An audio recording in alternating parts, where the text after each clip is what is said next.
Welcome mga kuya, dito naman tayo ngayong araw. Yung project natin ngayon o yung tatrabuhin natin ay ang power window. So i-check muna natin yung linya akan dito, supply, kung mayroon bang supply. So kuha ka ng ilaw man. So itong dalawa na wire, yung blue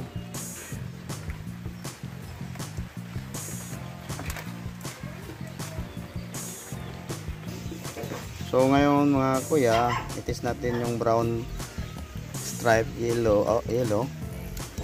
Ayan, umilaw. So i-up natin yung blue stripe yellow. Basta ganito na po. So L po to. Ayan. So i-up. Umilaw din. So yun naman. So tingnan natin yung sa loob ng power window motor. So baklasin natin to. Yung kita na natin yung mga tornilyo dito. So gawin natin paraan para makalabas to kasi naka-down eh. Medyo mahirap pag naka-down ang sa salamin po. A few moments later. So ito na po yung kuya, yung pinull up natin na mechanism ng power window, kasama po yung motor dito. So una natin gagawin, tanggalin muna natin itong tatlong tornilyo para makahiwalay po yung mechanism at saka yung power window motor.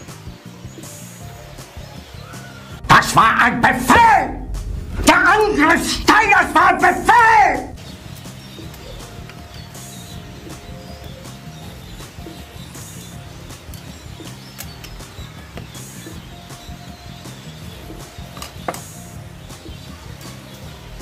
So pagkatapos matanggal to, kailangan natin ng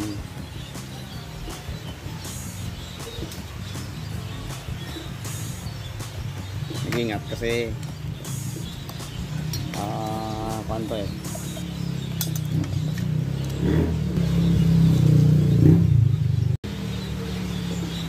kailangan mo dito,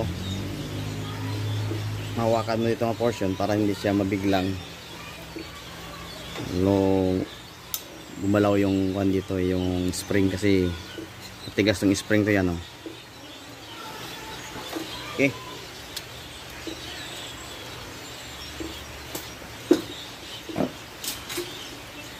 So dito naman tayo sa motor.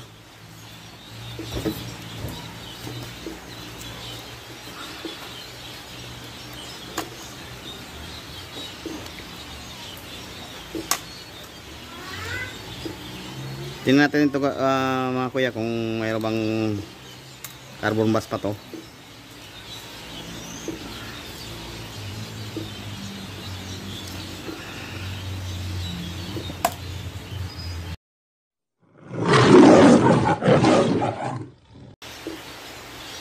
Kita pa na natanggal yung bolt. Ito na po dahil susunod.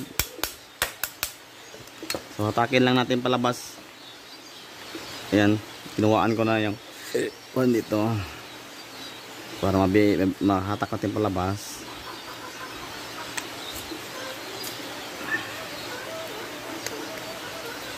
Ayan. Pagkatapos tanggalin yung rubber dito.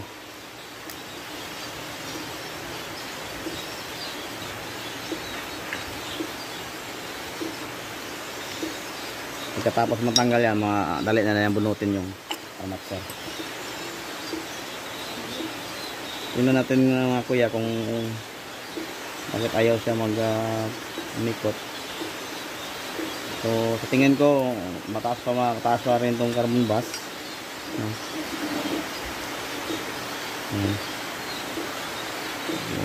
Tigas na. So mga kuya, ibabalik na natin. Mayroon lang tayong ginawang kwan sa loob, linisan. Okay.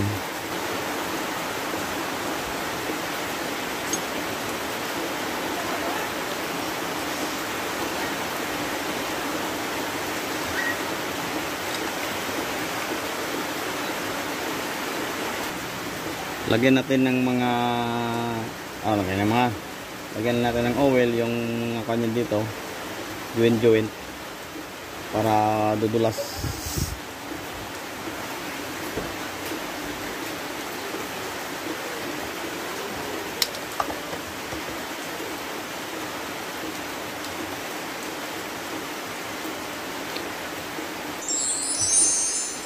Para hindi mo pagalawin yung switch, aakyat at bababa na pag maraming oil. Shout out ko sa driver. Lagyan natin mga kuan kuya para what? Talagang main purpose nitong oil dito. Okay naman kung mayroon kayong grasa yung ilagay nyo. Pero pa sa akin, medyo okay na sa akin itong oil eh. Okay. So next natin gagawin, balik natin yung motor. So ganito ba yung clutch pan yung kanina? Yung kanyang pagkalagay. Ipasok na natin. So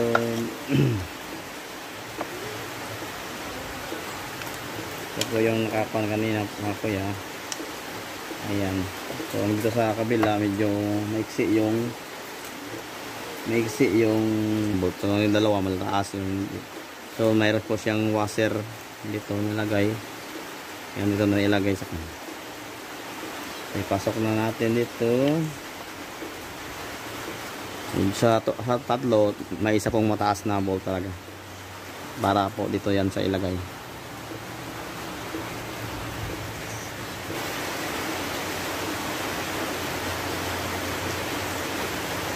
Okay, babalik natin sa kanyang lalagyan, yung sador. Okay, balik natin yung motor dito, no? Mechanism, sama yung motor. So una, itataas muna natin yung salamin. Pakitulong sir, pakitulong sir. Okay. Kailangan talaga may kasama. Pag walang kasama, mahirap. Mahirap talaga. Ayan, ito po yung posisyon. Pasok natin dito. Subukan muna natin kung gagana ba itong trabaho. Bago natin ipasok, subukan muna natin. Okay. So tingnan natin mga kuya kung gagana ba itong trabaho bago natin ipasok, no? Ayan. Ayan.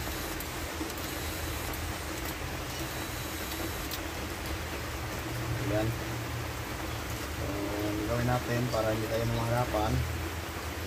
Okay na to ang position para mas madali siyang pasok. So, yun, tanggalin muna natin. Ipapasok na natin.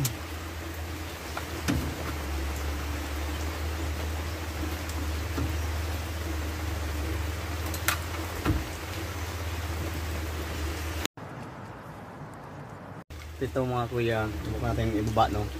Ibaba yan. Ayan, no? Ibaba na siya. Iakit natin mga kuya. Para makita niya talaga yung umakyat. Lagyan natin ng hati. Ayan. Umakyat, bumaba na. Okay. Kung gusto nyo nasa gitna lang, ganito na lang yun. Pagana. Okay. Yan na. Yan lang yung pamaraan. So maraming salamat. God bless po sa lahat. Sana mayroon kayong natutunan. Don't forget to subscribe my channel.